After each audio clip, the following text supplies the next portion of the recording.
The overall goal of this procedure is to perform a complete spinal cord transection and brain dissection for the study of axon guidance after injury. This is accomplished by first transecting a lamprey's spinal cord at the level of the fifth gill. Then, the brain is dissected and pinned to sill guard.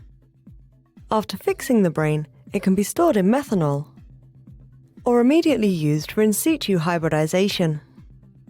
Ultimately, changes in the expression of axonal guidance receptors can be seen in a regenerating vertebrae after a spinal cord injury.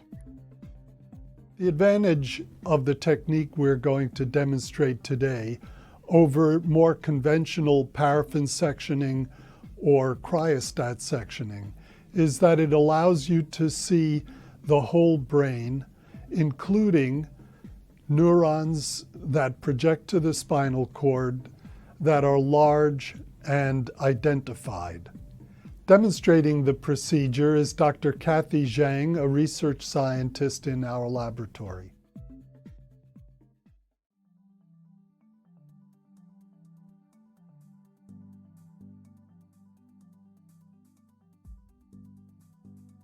From the streams feeding Lake Michigan, tributaries to the Delaware River in Pennsylvania, or streams in Maine, wild-type larval sea lampreys of the species Petromyzon marinus were obtained. 4 to 7-year-old larvae are 10 to 14 centimeters in length and large enough for the injury and dissection. Maintain them in groups of 50 to 100 in 50-gallon freshwater tanks at 16 degrees Celsius.